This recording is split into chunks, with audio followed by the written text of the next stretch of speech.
Let's start with the brother. Baruch.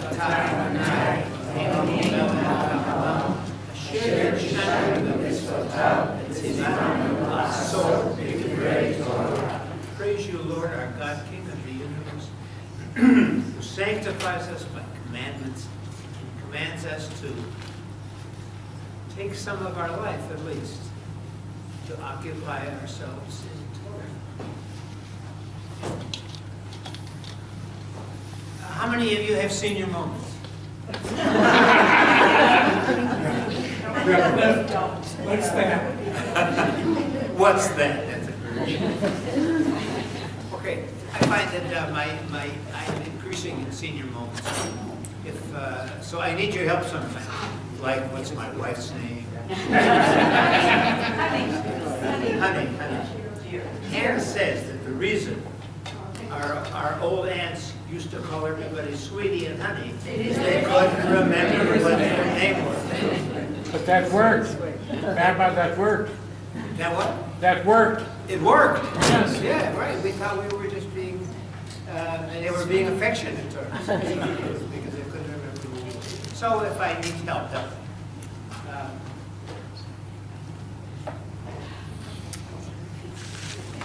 I want to tell you for a few minutes where Hannah and I just came back from. Because it was a powerful experience. We were first 5 days in Paris, just a nice experience, right? And then we went with a group from the Central Conference of American Rabbis to Berlin for 6 days. The Reform rabbis wanting to show some of us that Berlin might be an interesting place for Jews to travel to and to see the Renaissance and the rebuilding of Jewish life in Berlin and other parts of Germany too, but all we got to was Berlin. I remember when we first heard, some years back, at a conference of retired rabbis. A few rabbis are retired. Can you talk louder? I'm not sure. There's a microphone back. I'll do my best. Okay, you listen well, I'll talk. And no, this is a kind of connection or something. Okay, so Berlin. Yeah, more. Or is it About visiting Berlin. Oh, Yeah. visiting Berlin. When Hannah first heard from one of the leading rabbis in the movement, Rabbi Walter Jacob, that there was going to be reestablished in Berlin a school for liberal rabbis and cantors. But Hannah, who is German by birth and just got out in time, if you don't know that, and has therefore not only the normal Jewish feelings about Germany and the Second World War, but very deeply emotional and personal feelings about it. But she said to Rabbi Jacob, Walter Jacob, said to Rabbi Jacob, how can we be spending time and money in trying to rebuild Jewish life in Germany when there's so many other things that have to be done in the United States? And I forget what the end of their conversation was, but she certainly felt strongly about it. And I would imagine that if you had heard of what Walter Jacob had said also, you might have felt the same way. There are a lot of other things we have to do. As a matter of fact, the whole idea of building a Jewish life in Berlin is what? It's an oxymoron, right? Couldn't be happening. Truth is, it turns out that it is happening. Whether some of us are in love with the idea or not, it really is happening. Let me tell you a few of the things I reacted to emotionally while I was there. And Hannah and how many other rabbis, spouses, 28. And we have been to a number of Shoah memorial sites over the years. We've taken congregational trips to Auschwitz in Theresienstadt, twice we did that. We've gone to all the Holocaust memorials there are in this country, taken trips there too. So it's not that we haven't heard the whole story or been in places where it's happened. But when you go to Germany and somebody shows you the train station, not the train station where they got off at Auschwitz, because we know that story already. Terrible, but we know that story. But somebody shows you what they call now Track 17 in Berlin, which was the place from which many, can I say, suburbanite German Jews were put on regular cars, not boxcars. In a way, if you put on a boxcar, you're out of sight, out of mind, because you know where that's going. But if you see a train station that looks much like Northbrook, in a very lovely suburban neighborhood, and you see some housing buildings behind that so close to the track that it's a possibility that there were a lot of people looking out their windows when the last Jews were being taken away. Somehow that got to me in a different way, because it was so much like home. So that's one thing that struck me. And I have to say that it allowed me to feel the terror that they must have felt. Even more than in Auschwitz, because Auschwitz, and I'm not even sure why, I can guess, but this to me was more frightening and more terrible. But I could see myself getting on a train there. Very easily. By the way, that what was happening at the time the war was basically over. It was still happening. We also were able to visit the building at Wannsee, W-A-N-N-S-E-A, where common knowledge had said that that's where they worked out the details for the final solution. Turns out, said our guy that was not the details of the final solution and what had to be done with the Jews was worked out before that. What some lower level diplomats got together to do was to appoint what departments were going to work on this and what departments were going to work on that.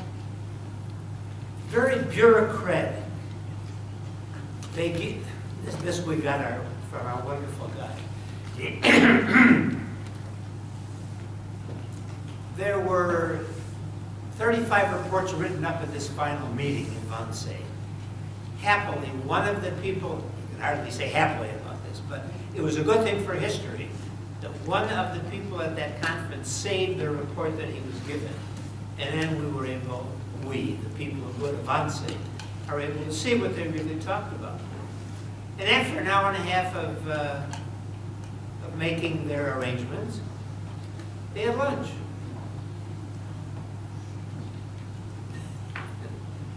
Strange? No, not strange. Awful? Yes, very awful.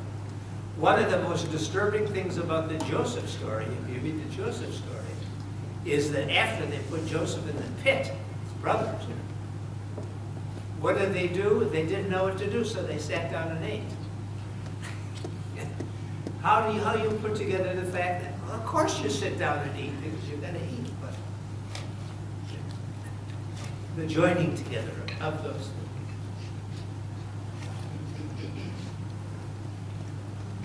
Two more things.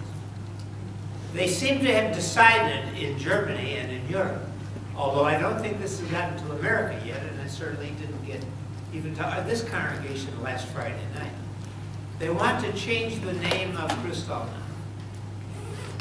They feel that it's not horrible enough, that it's got a kind of a crystal. In German, the broken glass may, if German is your native tongue, may be a little bit more evocative of horror. But it doesn't seem like it in English and most other languages. So what they want to call it now is simply the night of the pogroms. Because there was a lot more than just broken glass. It was burning of synagogues all over So now, I don't know if we have to change our calendars to say night of pogroms or not, but that's what it is. At least the German Jewry, European Jewry now. And the nicest thing that I saw, and I think Hannah would put it up on her list too, though you can ask her later, was to meet the 21 rabbinic and cantorial students who are part of the Abraham Geiger Rabbinical and Cantorial School in Germany. We went to services with them on a weekday morning and got a chance to hear all of them talk a little bit from Israel, from the former Soviet Union, from Germany. Where else? Converts who had gone to, one young woman, I think, who had gone to Israel, correct me on this, who had gone to Israel and met some wonderful Israelis, and they said, why don't you become Jewish? And she says, that's what I want to do. She took it one step further. She enrolled in the rabbinical school. Now, to see a rabbinic school engaging young people happening there, I don't know, how does it weigh out to everything else? And the answer is you can't weigh it out at all. But you can think that it's a wonderful sign for the future and that there will be, not of what we can, because of what we can do anymore, but with these young people, terrific ones. Not more terrific than our rabbinic students and cantorial students, okay?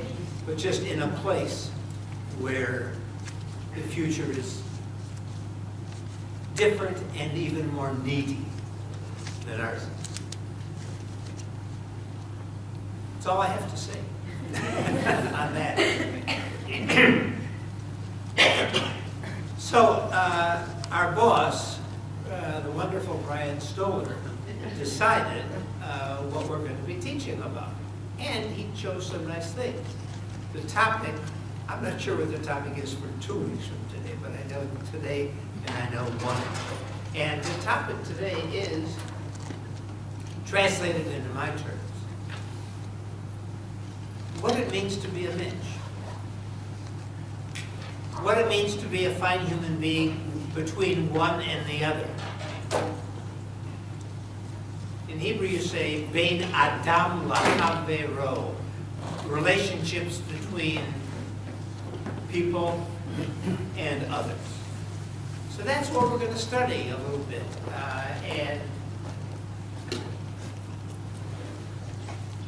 And we're going to learn not some halacha, which is Jewish law. Yeah, we'll learn a little bit.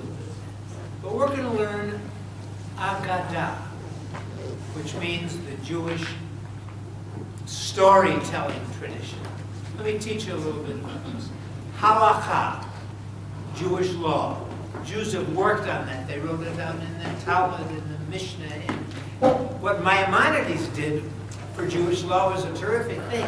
Jewish law never was organized according to categories, the way we would do it today. Now here we're going to talk about the rules of Shabbat. It didn't work out that way. If you want to find the rules of Hanukkah, you look in the book called Shabbat. Oh, wait a minute. That means that you have to know the whole thing so well that you have to know where to find it in the first place. Because if you look through some index, which didn't exist anyway, you couldn't find it. So what Maimonides did was to index the whole body of Jewish law, and he called it his Mishnah Torah, which means the second, or the repetition of the Torah, this time with the table of contents and with an index, which means that the average Jew, therefore, can study it, because he can look it up and see what the law is. A little more complicated was the story material. Jews knew it. Well, I'll read you a little bit about it.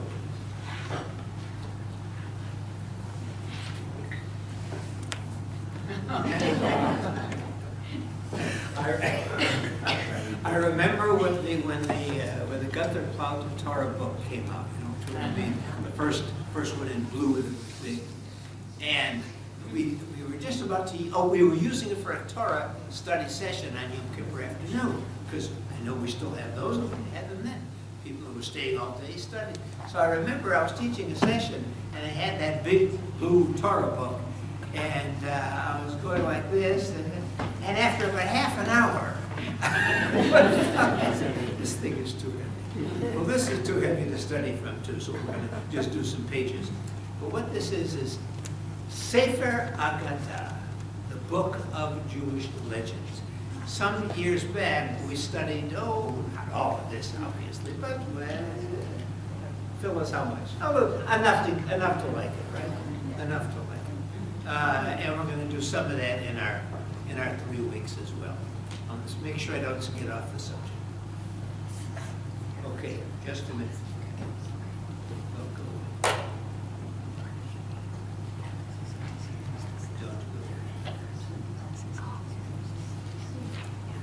This is the hardest stuff you're going to hear now from me, and it's not very long.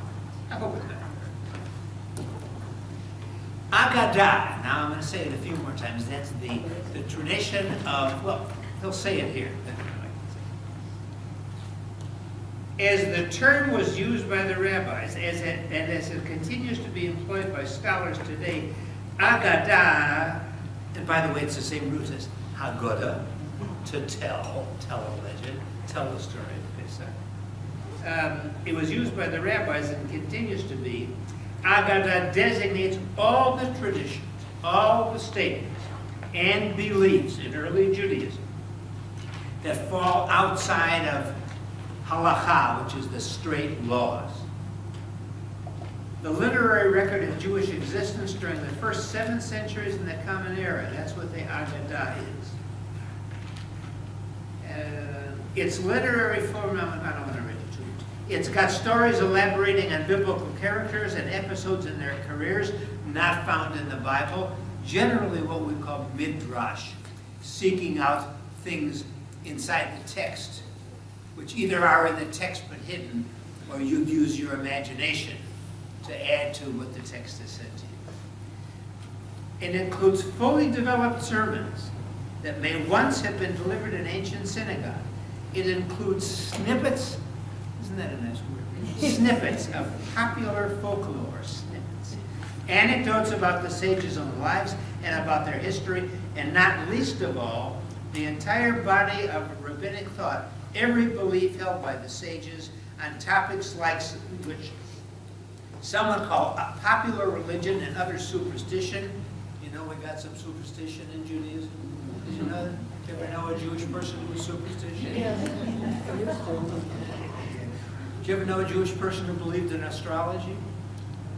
It's Kabbalah. Oh, you're not telling, huh? It's Kabbalah. Okay. It has started someplace here. Anyway, finishing up. Namely topics like magic, angelology, demonology, folk medicine, the sciences of amulets, secret charms, astrology, and so on. That stuff is also in there too. Okay? Do Jews do anything with amulets these days? Well, give me an example. They still sell hamsa to put on the eastern wall. Right there. The whole hand, kamsa, is Persian or Aramaic for chamesh, 5. That's, by the way, you do know that. The symbol of the open hand that people use as good luck is because an open hand is to be Genesis. And mezuzah, I see that pretty lady holding up her mezuzah. The Khamsa. Oh, the chamsa. The mezuzah and the door is good. So, no, they're like, but they're even more out front stuff. The traditional rabbis in Israel, you know, you could buy an amulet, but the rabbi's blessing on it, and his picture also too. You know, my trouble is, yes. The Russians the Russian Jews are very big into the amulets and the symbolism and wearing symbolic things.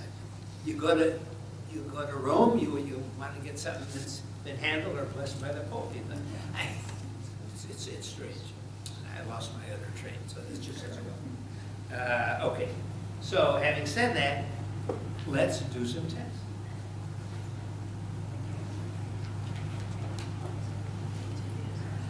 Now, did I make it sound interesting? Thank you for the encouragement. Thank you for the encouragement. I hope there are not more people than I had expected. Would you go both ways? I think it's getting.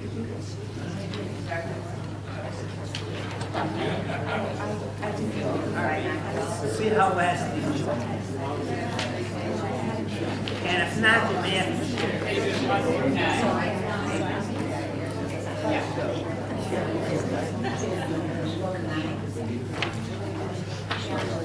No, I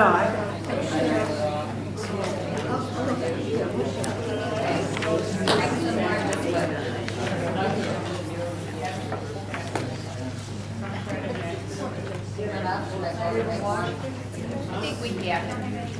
I think we I have. gone that way. We haven't had it.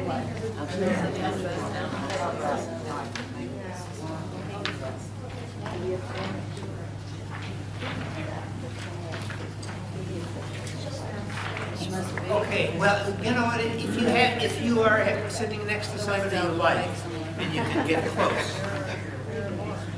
And there are- Who needs? Who's needy? This whole row is here. Now they're coming. There's a couple. What?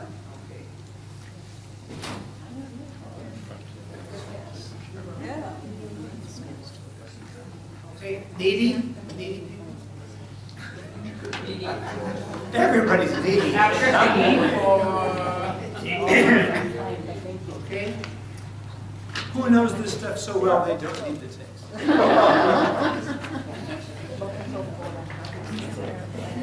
It should be stapled, am I right?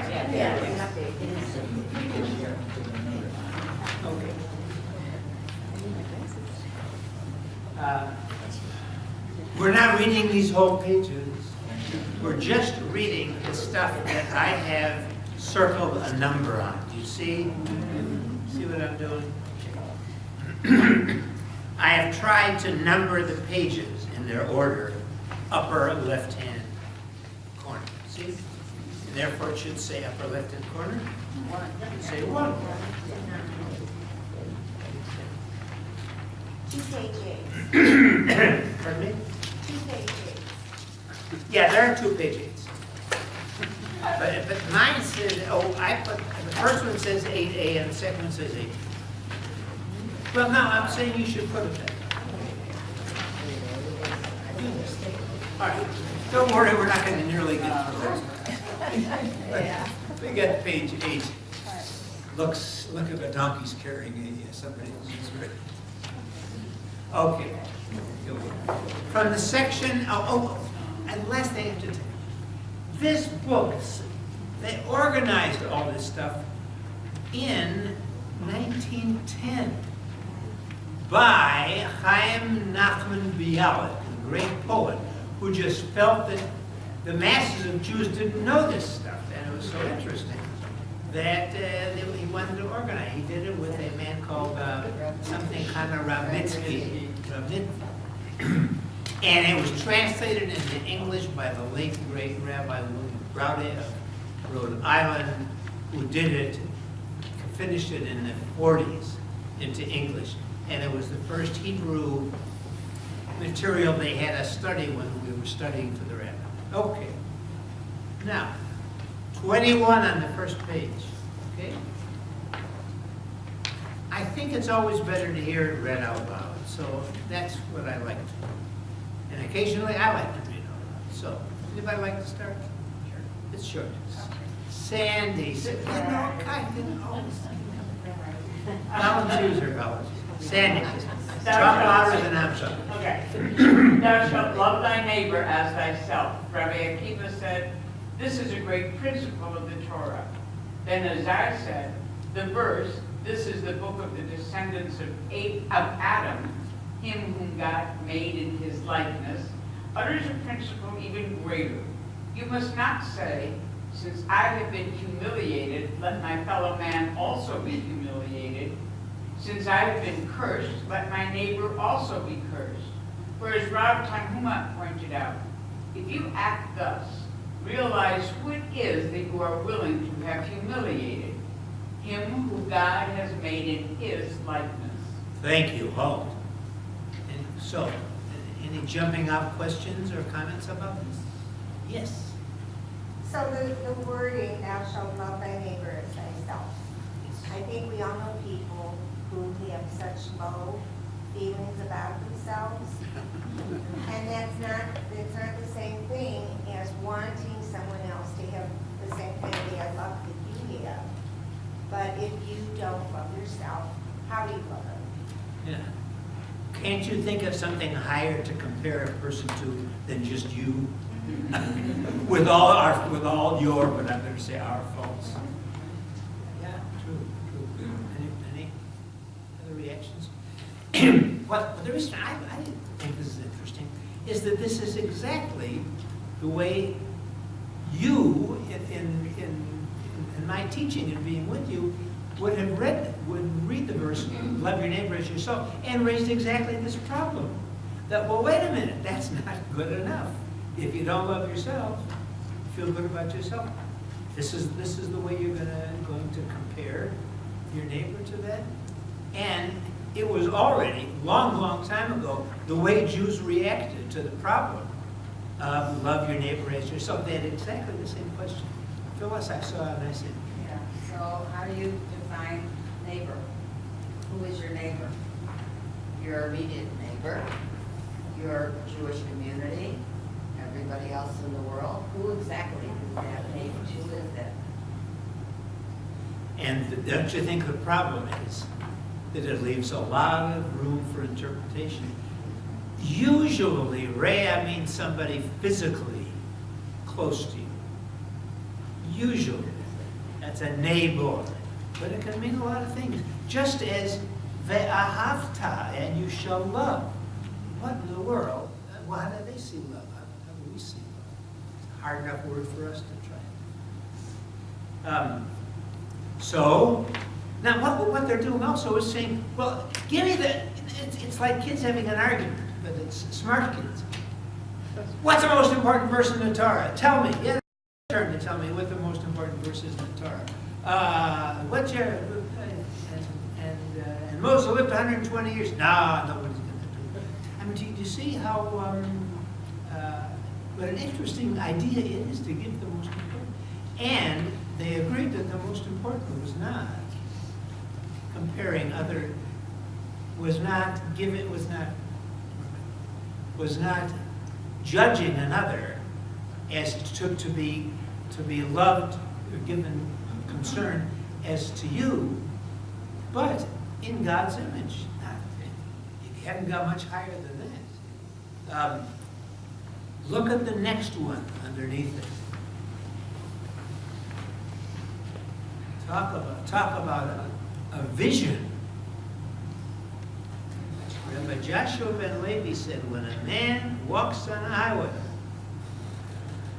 maybe a beggar, a company of angels goes before him, announcing, make way for the image of the Holy One, blessed be He. This is almost a satire. When does that really happen that people announce make way? For the king. Because takes that image of here's the most important. No, this little noble, this little nebuch, this little nerd is walking down the road whom you wouldn't give any much thought to. Close your eyes and open them again, and you'll see what's walking in front. A chorus of angels making way for God Himself. Whoa! Thank you. No, the sound effects were just right. Okay. That sort of gives you, in a very folklore, imaginary way, how Jews at their best feel about, ideally, about other people. What it is. You know, when we began to move the chairs around in the sanctuary, years back, it was Rabbi Haskell Burnett, who was the director of the Chicago region of the Reformed congregations. He was very interested in trying to get us to make our worship services more user-friendly. And I thought he had some wonderful ideas, and we did some things, like putting the chairs in our old building in a circle in the social hall. And he said it wasn't just put them in a circle because people are closer. He said, when you're in a circle, you see images of God. Because that's as close as Jews can come to figuring out what God might look like. Not, but people aren't, but they're closer than anything else. So, and he said, you get into a service by looking at people, even more than you do by looking at the prayer book. I'm not sure what he said. See, the trouble is when you forget things, something new comes that seems so interesting. You understand? And I've learned that can be dangerous. So, if anybody wants to hear my insight about the late Cantor Bill Charlotte and what he did, you can ask me later. And now comes, on the other column of that page, what we think is a sermon that was preached in an ancient synagogue. So let's do halvesies. Somebody start now, tell somebody else to finish. Who will start about the first? You see where I am? Our masters taught, and going down to the end of the pages. Okay, somebody start, please. Our masters Susie. taught a man should at all times be pliant as a reed and not hard as a cedar. Good opening to the sermon, right? Oh, what do you mean by that, Rabbi? A story is told of our Eleazar, son of our Simeon, who once returning from his teacher's house in Migdal Eder, he was riding leisurely on his donkey by the lake shore and felt greatly elated and thoroughly satisfied with himself because he had studied much Torah. While in this mood, he chanced upon an exceedingly ugly man who greeted him. "Peace be upon you, my master." Our Simeon did not return the greeting, but instead said to him, "You worthless creature, how ugly you are. Are all the people of the city as ugly as you are?" The man replied, "What can I do about it? Go tell the craftsman who made me. How ugly is the vessel you have made." One more short paragraph. Pardon me? One more short paragraph. You're doing fine. No sooner did Rar Eleazar, son of our Simeon, realize that he had done the wrong thing, he got down from the donkey and prostrating himself before the man said to him, "I apologize to you. Please forgive me." Okay, somebody else. Thank you, Sue. Yes, Phyllis. The man replied, "I will not forgive you until you go to the craftsman who made me and tell him how ugly is the vessel you have made." Rabbi Eliezer followed him until he reached the man's city. When the people of the city came out to meet Rabbi Eliezer, greeting him with the words, "Peace be upon you, my master, my teacher, my teacher," the man asked them, "Whom are you addressing as my master, my master?" The man is the one who was supposedly ugly. And they replied, "The man who's walking behind you." At that, the man said, "If he's the master, may there be no more like him in Israel." And when the people asked him why, he replied, "This is how the master behaved to me." And they said to him, "Nevertheless, forgive him, for he is a man greatly learned in the Torah." The man replied, "For your sakes, I forgive him, but only on condition that he not make a habit of such behavior." Rabbi Eliezer, son of Rabbi Simeon, immediately entered the house of study and preached on the subject, "A man should at all times be pliant as a reed and not hard as a cedar." Can you identify with the first rabbi, Rabbi Eliezer, riding on his donkey? Try and get inside him a little bit. Where's he been? He's been studying Torah, and he's in the zone, as it were, of studying her and the beauty of the Torah. And by the lake shore, Oh, so mellow. idyllic scene. when you think whatever you've done may be just the best stuff in the world.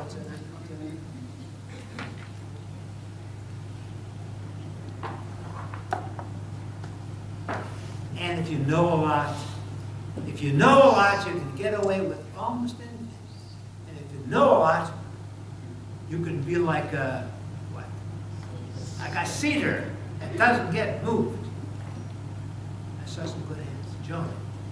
What jumped out at me was thinking about these rabbis that owned and probably still do nursing homes, and how they were so terrible, and yet they were so apparently religious. I put around the word religious because they studied so much. But when it came to treating the fellow man correctly, they failed terribly. Which maybe was why stories like this are very important ones to keep in the tradition. Of the fact that they're in a society where Torah gives you all kinds of privileges. You know, you're the teacher, you're in charge. You're given all kinds of covet, right? Like the story of the guy who with the wagon driver, you know. Yes, you know. Where he says, even where the wagon driver wants to get the kind of covet the rabbi has for being a teacher, for being a learned Torah scholar. And they change clothes when they go into the town so the wagon driver can feel the love that the rabbi feels.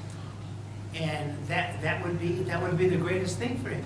Turns out that they ask him a question, the wagon driver doesn't know the answer, but he says, my wagon driver, who at this point is disguised as the rabbi, my wagon driver can answer that question. Come on over here, wagon driver, and explain the law. That's, if you haven't been around, you were sleeping if you haven't heard that story.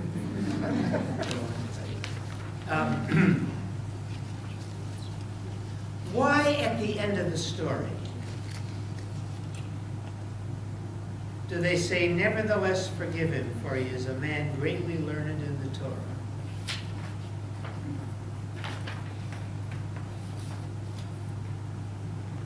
Yeah. The only thing I can think of is that someone who is totally immersed in Torah doesn't see the world around him and is only in a study mode, and things are going, and this happens places today too, doesn't matter, where you're so immersed in what you're doing, you don't know what's going on around you. I think so. Dale? So I think part of it is that you can study the Torah very learned, but if you don't behave in a way consistent with the Torah values, so to speak, how learned are you? So it's a question again of knowing it versus doing it. And so my point is there's mercy on all sides. Mm-hmm. That part of the problem with being a student is to know it and then you have to learn how to do it. And part of the problem with being a student is that you should full of yourself. You should be full of anything else. Speak louder. Can't hear you. I'll stop. Sue? I think it's also the fact that you studied Torah doesn't give you the right to be an idiot and be cruel to other people. The fact that you're learned is just not enough to give you that right. Well, this rabbi obviously is very learned, and just because he makes a small mistake doesn't mean the other part of what he learned isn't valid. So you shouldn't say the rabbi's no good just because he did this small thing. So you still should respect him and respect the Torah. Sure. Okay, so I'm seeing that they're both. You all have to talk loud because you told me to. Okay. So I'm seeing that they're both cedars at a point. The ugly man, which is terrible for a title, but we have no name, he has to forgive and he has to bend. And the learned man has to accept his mistakes. So we get from both sides that you can't, just because you come out one way, you have to learn. You always are in constant learning of how to be a better mensch. Nice. So the rabbi, now who goes into, it seems to me that the rabbi then goes into the synagogue and has learned something. what he's learned is that, Lord, you can't be a cedar. You've got to be a reed. And that's the way you have to deal with other people, not as a cedar that doesn't move at all, but as a reed. And I got the feeling, though this is not quite here, that that's his repentance. To go in and find a quotation that can describe what he's done. But what he's done is pretty awful, because he has neglected seeing the coterie of angels walking in front of this nerd-like creature, he thinks. And he doesn't even see them. He's only in here. So it's really it's a warning story. And it's a warning. And by the congregation is not so good here either. Right? Congregation, well, it's okay.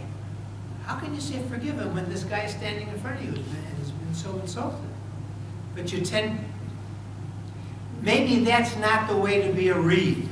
Excuse me.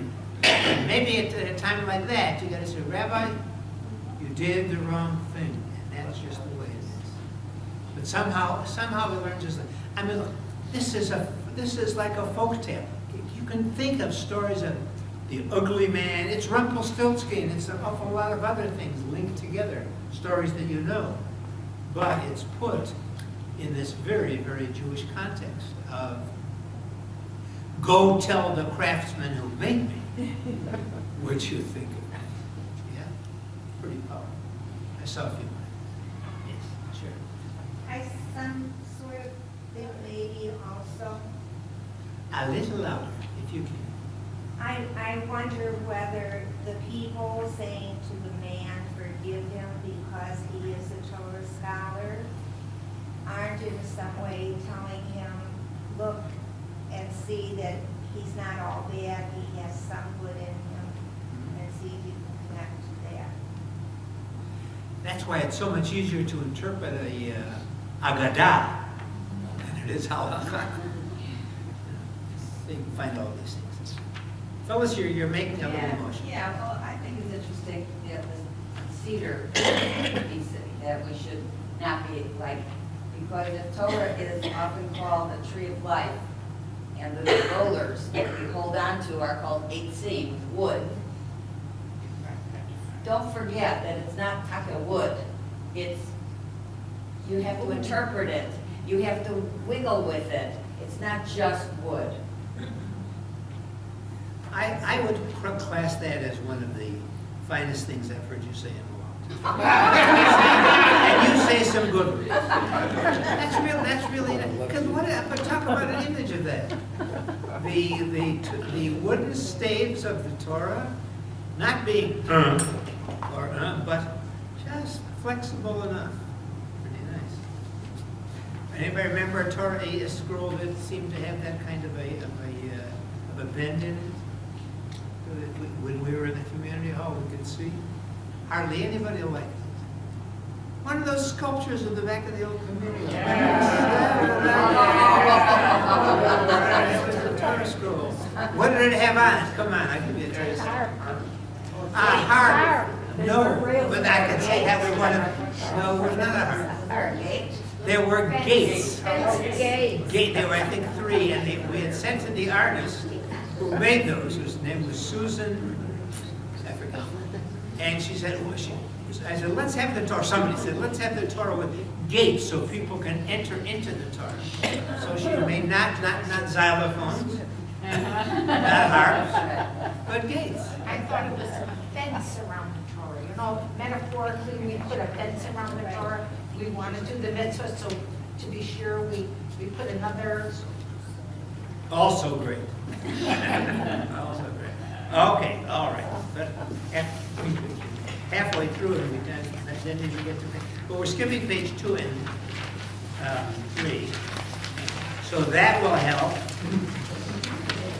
And I think we may be, you should know where this comes from, that this is part of Jewish teaching. Be on page 4.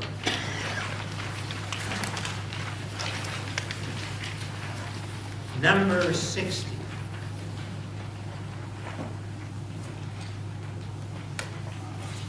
This is just such understanding of human nature, right? And the relationship between people. Have you heard people quote that? No. Oh, well, then I'm glad you did. But you counter, you say something very much like that at the wedding ceremony.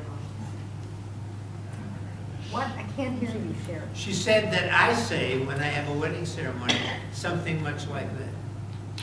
True? Can again. And at my wedding. The second one. Now, would you like the rabbi to talk about the size of the bed under the chuppah? But, okay, I'll have to think about that. Sure. Okay, and now we're up to page 5, and now we're not going to go back. This, you could say that this next one, 163, is much more in the line of halakha, Jewish law, than of Agadah. But I like it so much, and I wanted to remind you of it, that I put it in the squared stuff. Another reader to do 163. Anybody willing? Joan. Rabbi Yohanan said in the name of Rabbi Simeon ben Yehosadak in the upper state chamber of Nitz's house in Lydia, the sages voted and decided, with regard to all commands in Torah, if a man is told, transgress or you will be slain, he may transgress them so as not to be slain, except, however, when told to worship an idol, to commit incest, or to murder. Now, you may have heard this. What can you do denying your religion in some sense, denying what seems to be the right thing? How far can you go in denying what you know to be true in order to save your life? Now, some people, when they read this, say, yeah, this is theoretical. It wasn't theoretical then, when they wrote it, and that's, coming back. Well, actually, in Germany, there was nothing you could do to make yourself non-Jewish. There was no act that you could perform to save yourself. But here it seems to be, there are some acts you could perform to save yourself. Now, do you see, what's the connection? Is there a category connection between these things? I mean, if we were going to sit down and try to decide, what do you have, what can you not do to save your life? You know, when when you're on the airplane and the terrorists have taken over and they're anti-Jews, and they say, are you Jewish? Can you deny it to save your life? I mean, that often, when youth groups have programmed depth, they will use that as an example. Would you deny Jewishness for that? And if we would make a list of things you would let yourself do to save your life, what would it be? So here's the rabbi's answer. These are the 3 things. Are they sort of in a category? I mean, they just pull it out of the area, you think, that is sort of personal opinion, or maybe based on their personal experience, what a fine man had done, as an example? Incest is the one that throws me. Yeah. That one throws me. I don't know how they would have included that. Because it seems to you not quite as an important one. Doesn't seem like it's in the same category. How does that fit in with something that you absolutely cannot do in order to remain doing this? Oh, I think the idea is, if they will say, commit incest with this person, we're watching, commit incest with this person who is close kin to you, but by whom under Jewish law you shall not. So it would be that. That you can't do. Dale. So to me, Wow. I'll try. Okay. So for me, all 3 of these sever sacred relationships. So the idols severs the sacred relationship with one God. incest severs the relationship with the human being in the image of God, and murder does the same thing. And I think that's the limit that's being described here. You can't go against those same relationships. Neil says that's a limit. Not a bad limit. Yes. So Sandy, then Irene. We are told at the very beginning of the mitzvot, I'm Lord your God, you shall have no other gods before me. And in that same group of 10, that you shall not commit murder, you shall not covet your neighbor's wife. And those seem to be consistent with this book here. So in other words, it's the violation of perhaps what might be the basic tenets of mitzvot. Violation of 3:6. Irene? The one on idolatry is, I don't think it's, I personally don't think it's as important because I figure it's the relationship between me and God. And also, what about all the Moranos and the Spanish Jews who became Christians to save their life? All the people in the Holocaust who were hidden Jews, and they were adults at the time, not counting the children. I mean, it's, what do you say about that? You can't be so quick to judge on that issue. Just because someone tells you to praise an idol, that doesn't mean that you really believe it. You could do it to satisfy the moment, but I think murder is the ultimate because you are taking away, I think that's the worst thing, the most permanent. Once a life is taken. Would you think that the public nature of these three is part of their awfulness? Because the one that's strange, I mean, the incest and murder are clearly physical acts which have a physical effect. And but Irene mentioned bowing down to an idol. You can say,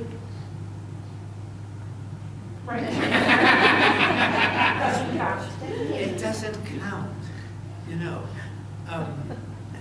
But so that one would seem to me to be the one that's sort of strange. But what's the relationship between action and your inner core? What you will do. And I don't know.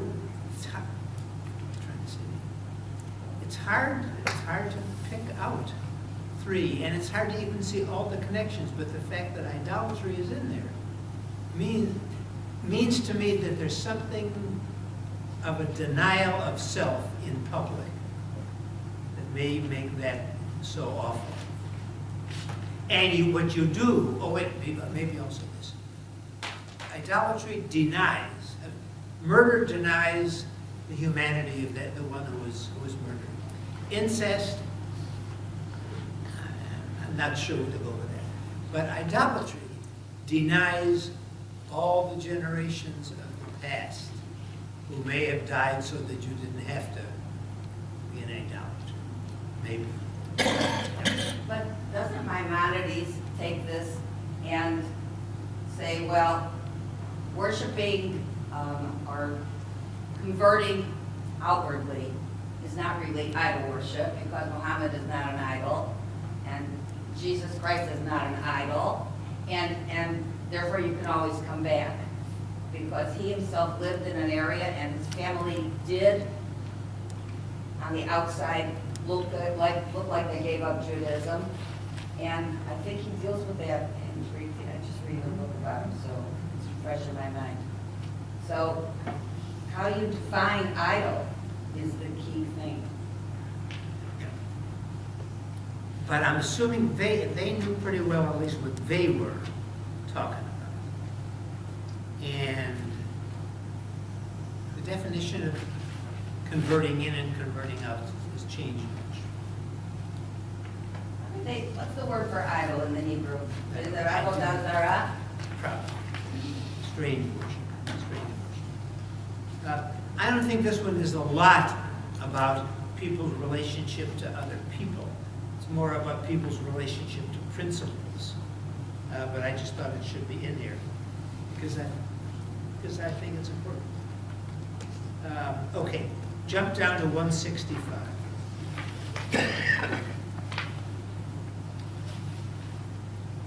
I read it out. I'm going to read this. Wow. If a company of people, this is really more in Jewish law than it is more in halacha than Agadah. If a company of people are told by heathens, give us one of you, that we may slay him, and if you do not, we will slay all of you. One of those nightmare situations which you like to stay away from forever. All should let themselves be slain rather than turn over to the heathens, even one Jewish person. But if the heathens name the person wanted as, and this is from the book of Samuel, when David was sending his army out, as when Sheba, son of Bichri, was named, the company should give him up rather than let all die. The scripture says of Sheba, then the woman came unto all the people in her wisdom. She said to them, since Sheba will be slain in any event, and you do not, oh, no, there's just a few, I'm reading to you the end of that. Since Sheba will be slain in any event, and if you do not surrender him, you will be slain. Give him up, and do not let all of you be slain. Somebody put that in their own words to make sure everybody gets it. If they say to you, here you are, you're surrounded, you're besieged, and the enemy comes outside the walls and they say, give us a hostage, or give us a martyr, and then I will be able to save the rest of you. You can't do it, right? You cannot do it. You must, says this interpretation anyway, you must let all of yourselves, if you could possibly do that, be killed.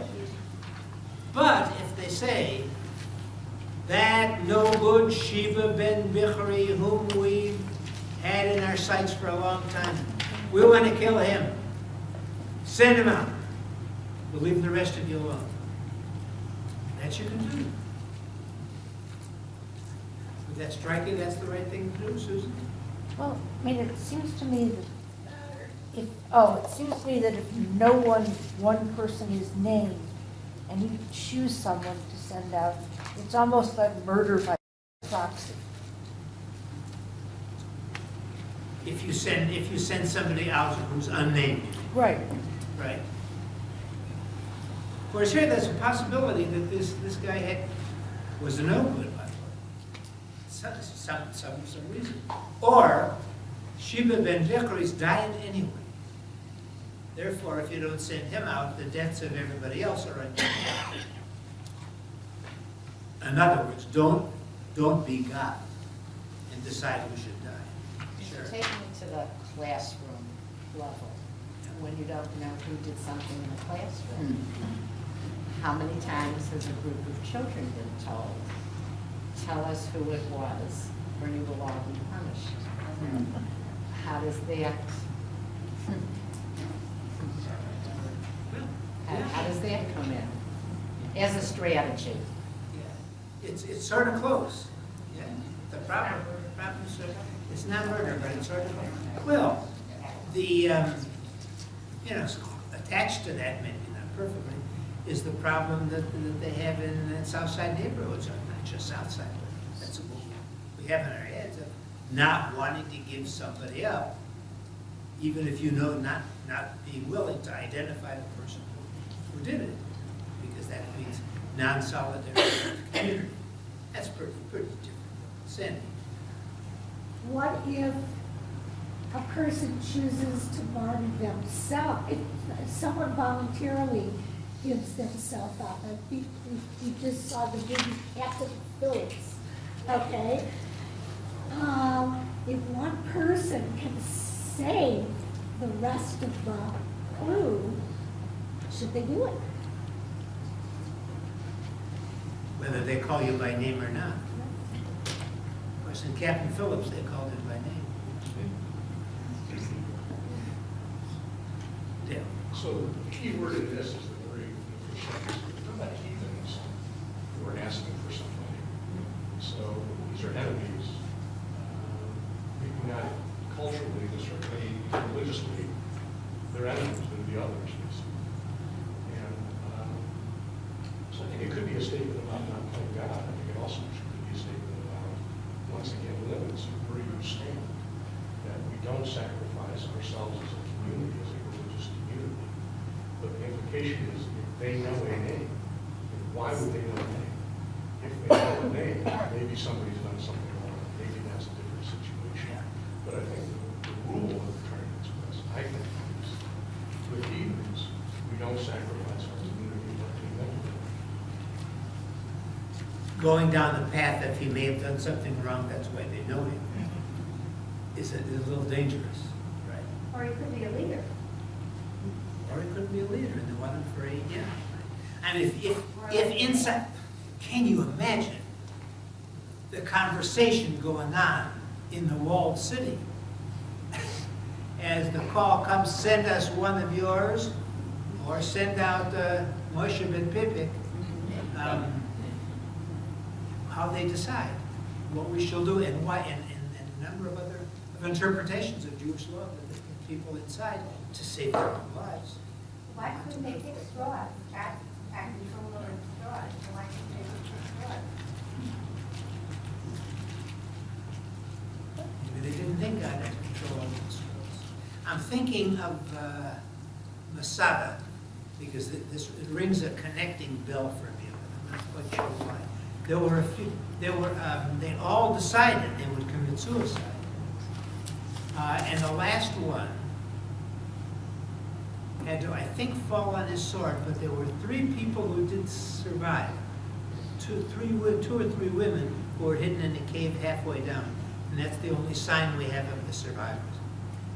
It links in my mind only because of ganglia, you know. Tom, you're the ganglia. I saw it. I read. They were moving. How does not negotiating with terrorists Israel's stance relate to this? Because sometimes they have, the enemy has one person.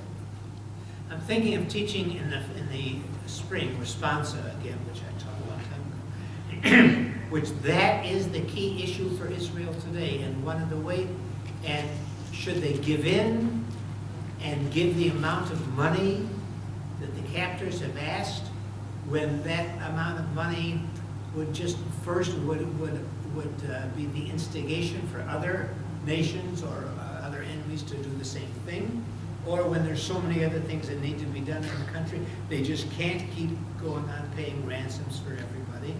And you're reminding me, we should all be here, God willing, and feeling good, and we'll read that one together in March or April, okay? But it's not an easy answer. All right, we're going on from here. We're going to page 6. Oh, we get to the ones that are a little easier and not so bloody. And now we're back to agadot, which are between a person and another person, and a sense of honor and respect. Somebody, be a reader. 87. 81, 87, but, okay, share. Yes. We have been taught that Rabbi Meyer used to say, a man should not urge his friend to dine with him if he knows that his friend will not do so. Nor should he offer him any gifts if he knows that his friends will not accept them. He should not make believe that it is for his guest's sake that he is broaching casks of wine that in fact he intends to turn over to a shopkeeper to be sold. He must inform the guest that his true intention, what his true intentions are, and he should not say to his guest, anoint yourself with oil, when he knows that the oil jar is empty. If, however, it is done so that the guest may appear especially honored in the presence of others, it is permitted. I love the last line. Does this still happen today? Yeah. Yeah, give a little bit more contemporary example than anointing yourself with oil. You have a store, and you put a sign in the window that I'm selling this and this object for a very, very cheap price, but you don't really have it. Maybe you had one, and then everybody comes in the store, and they're in there already, maybe they'll pick up something else, but it's subterfuge, it's Yeah. it's stealing in a way. You know what they call stealing of ideas or feelings? Genevat da'at, the stealing of knowledge. And I steal knowledge from you which you really deserve to have. More on this one. Come on. Examples. Do you like this? Do you see it done? Dale. So I would call these empty gestures. Right. It's the gesture that you want to make but with the wrong intention. It's not you want to accept it or you want to honor the other person. It sounds good, but you're not going to have to deliver on it. Making yourself feel good. Or look good. Look good is a better example. So, Barbie, I'm sorry. Didn't mean to interrupt you. so it's, if you look at all of these examples, it's giving something that you're going to sell to a shopkeeper. Well, it's not yours. It's already committed to be sold. It's giving food where the other person doesn't wish to die. Anoint yourself, take all the oil you want, but he knows that the oil jar is empty, there's no oil to take. It's the appearance of generosity and respect for the other man, when in fact it's just the opposite. I see anointing yourself in all of the political life, the politicians promising, not delivering, shenanigans, whatever, however you want to term it. That's how I look at this. It's also the use of how you did this is not a menschlich way to deal with the guest whom you use to aggrandize yourself, and there's no sense of what it does to him when he realizes. And when you realize that you've been used, there's that kind of a sinking, awful, stomach in your mouth sensation. Yeah? Any other examples of, do you know any people who do things like this? What about all the invitations that go out to a wedding that they don't want you to go to? We invited 250. We're hoping you're not coming. We're hoping you're just only going to send a gift. Now, what about the last one?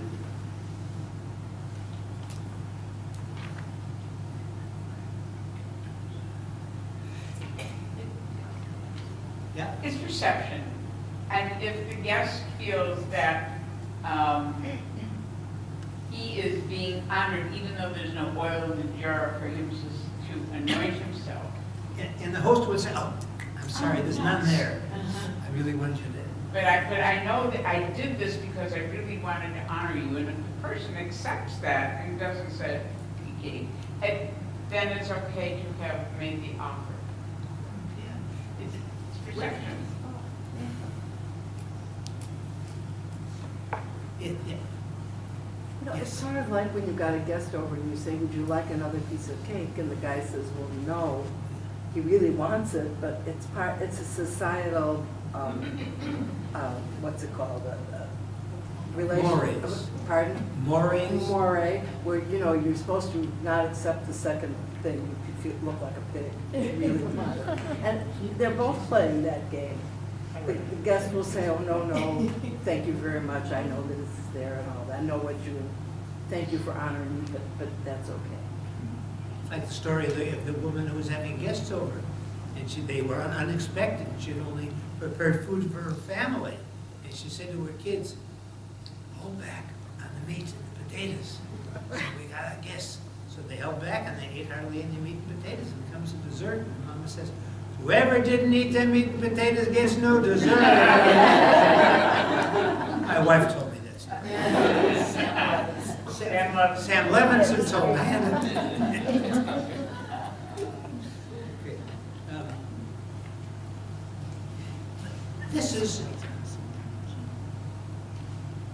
I think it's a lot about empathy.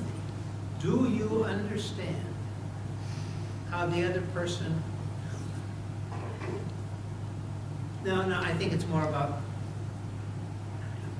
the using of somebody else to make yourself seem more than you are. Which is common and an unmenschlich. But your refusal gives them face. In other words, you're saving them by refusing, because they won't be embarrassed by not having. And you know, what is, you know this, but what is embarrassment in Jewish, in Hebrew? Huh? No, Rishpanim. It is to whiten with somebody's face. The idiom in Hebrew to embarrass somebody is to whiten their face. Not bad, huh? If your beard is white, of course, it's easier to do. Okay, we are now going to page 7. Oh, yes. Alexander of Macedon, who is not the hero of the story. Not surprising. This is almost a story about justice in the universe. An old story about, is God just? Somebody want to read about Alexander? Okay, sure. Alexander of Macedon. By the way, how am I doing with names? Very good. I need some support, huh? Alexander of Macedon paid a visit to a king. Louder. Can you do louder, Sharon? Oh, yes. I'm not usually asked to do that. Okay. Paid a visit to a king at the end of the world who showed him much silver and gold. Alexander said, I have not come to see your silver and gold. It is your legal customs and practices I have come to observe. As Alexander and the king were engaged in discourse, 2 men came before the king for judgment. One said, My lord king, I bought a ruin from this man, and while clearing it, I found a treasure. And so I said to him, Take your treasure. I bought a ruin. I did not buy a treasure. The other argued, Just as you are afraid of the punishment for robbery, so am I afraid of it. The fact is, I sold you the ruin and everything in it, from the depths of the earth to the heights of the heaven. Okay, everybody get it so far? Okay.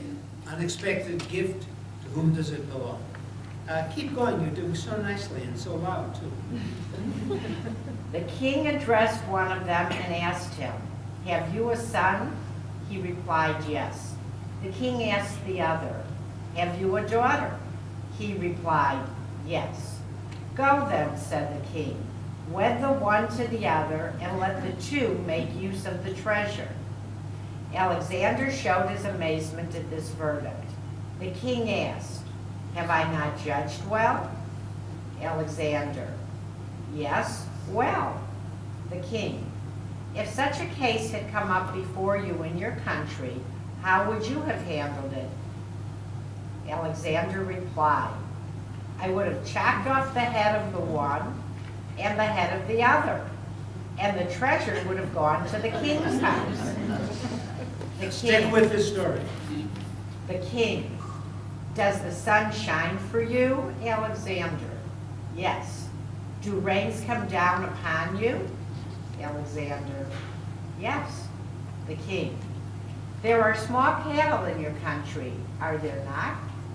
Alexander, yes. The king, may the breath of life in such a man as you be blasted out. In other words, off with your head. It is only for the sake of the small cattle that the sun still shines for you, that the rain still comes down upon you.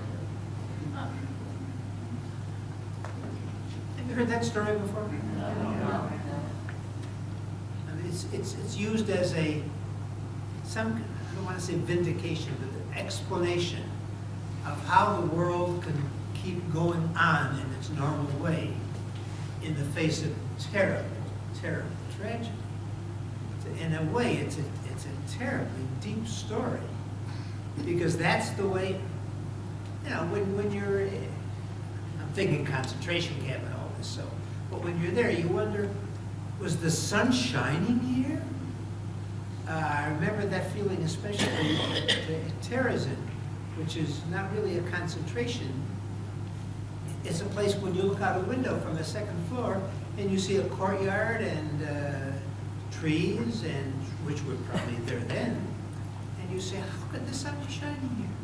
What gives the sun the right to be shining here? And this is a way of trying to deal with this question, that there's yet a world that has to stay alive. And you can't turn the world off.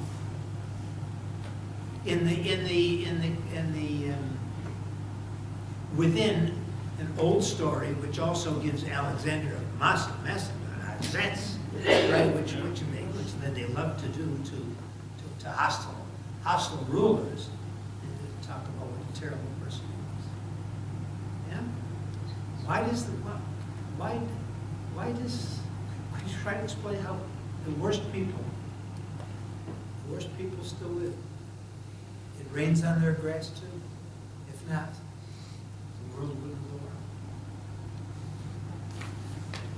8A. Oh, this is so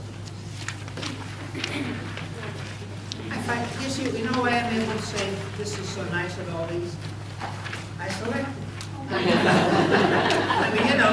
mean, you would have to say, well, he isn't very selective. He always says whatever he points to is a great one. No, I say. Okay, 3:45. This is nice. I just stop saying that. I'll read this. Rabbi Sibat, by the way, R never is an initial. R is always for rabbi. So we get rabbi, we get to be R, we get to be RFB, we get to be all those things. Rabbi Sibat expounded Torah. There is a deed of loving kindness at its beginning, and a deed of loving kindness at its end. Huh? You might say, what do you mean? That's what are they? And the answer is, loving kindness at its beginning. Lord God made for Adam and his wife garments of skin and clothed them. Loving kindness at its end. And he buried Moses in the valley. Now those aren't exactly the first and last words in the Torah. But it's two of the things that God did. I mean, do you remember that tradition? God made clothes for Adam and Eve. God sewed up fig leaves and made them garments. Skin is a furrier. Sure, and the Lord God made clothes for them, absolutely. I'm not sure. Was it skin? Maybe it's skins instead. And what fruit was on the tree? Apples. We don't know. we don't know. It's always good. A good No, leaf. a good leaf. So, no, the one the rabbis came up with was figs, because they knew there were figs there. How did they know? Because they made their clothes out of fig leaves, right? Doesn't that make sense? This is, you can look at the Torah how many different ways, but to use it as just a neat, almost childish example of, it starts with goodness, loving kindness, that's chesed. The word probably means consistent loving kindness, not just for a day or a week, but consistent. Yes, when your wife says she has a question. Okay, I thought Moses was buried on Mount Nebo. That's not a valley. No, he never crossed it. That's where he saw. Well, but it's on the slope. By the way, it's on the slope. You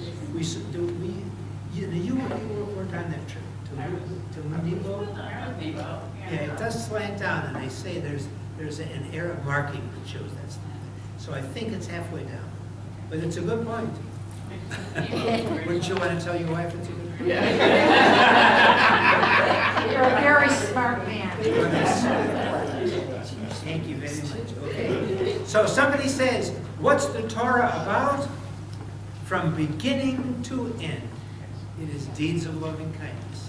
And you don't necessarily It's another way of thinking. But you don't think of, and it's a way of reminding you how much of a deed of love and kindness burial is. Having the care for somebody else's remains to bury them. You know, one of the things that hits me is these are both, so both of these individuals, Adam and Moses, are human and they had failures. And Moses didn't get to cross Jordan, God said, for a variety of reasons of his actions. That's what it sounds like. You see, these are human beings who had failures, yet even with the failures, they did these acts of love and consequence. So to me, that's the failure, and then you're still entitled to the acts of love and kindness. That's a very powerful statement. Nice, thank you. Anybody else on this? I had another thought on this. Oh, I always had the idea that on Simchat Torah, when you open the Torah up and then you put it around like this, so that what's touching what if you do it like this? Moses, yeah, huh? Well, I'm thinking more in terms of the beginning of the Torah here, that Adam, sounds like a police report. Adam is touching Moses, right? You almost want to think of Adam leaning across this little divide that separates the beginning, and they say, Moses, I'll try and get it better this time. Moses saying, yeah, try hard. But that's somehow where they come to the yes, meaning, oh, we have to go. Okay, so go to our next class. So we'll do, let's do one more.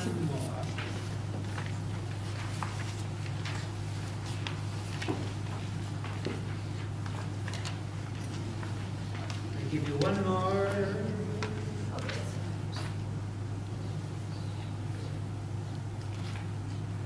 Oh, this is the classic conundrum, the one that nobody can figure out. It's on page 682, number 388. Talk about how to be a mensch, right? What you're supposed to do to be a mensch. When two are on a journey far from an inhabited area, and one has a pitcher of water. You know this one? If both drink, both will die. Now, I always thought this was the flaw in the argument, because how do you know ahead of time? Right? But it's a story to make a point, not to be physiologically accurate. If only one of them drinks, he will get to a human settlement. Ben Petora says, it's better that both drink and both die, rather than that one should behold his companions dead. But then Rabbi Akiva came and taught, there's a verse in the book of Leviticus that says, that thy brother may live with thee, implies that your life takes precedence, even over the life of your companion.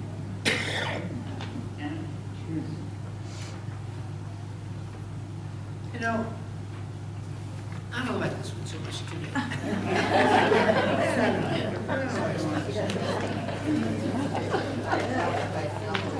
Yeah, one of the other problems with it was, if your responsibility is to give it away, then you just stand there giving it back to one another, right? Like, well, I have to give it to you. No, I'm supposed to give it to you. I'm sure I could find much more. Anna, do we have to go? Anna says we have to go. Okay, next week we're reading from the same book, but we're going to be reading about what judges are supposed to do, how you appoint judges, how you give tzedakah, how you appoint people to collect the tzedakah, what the penalties are if you don't turn in the tzedakah that you collected, etc. Should be nice. Different pages. I will have for you the other thing. You may take these home and, but they have God's name in them, so don't discard them willfully. See you then.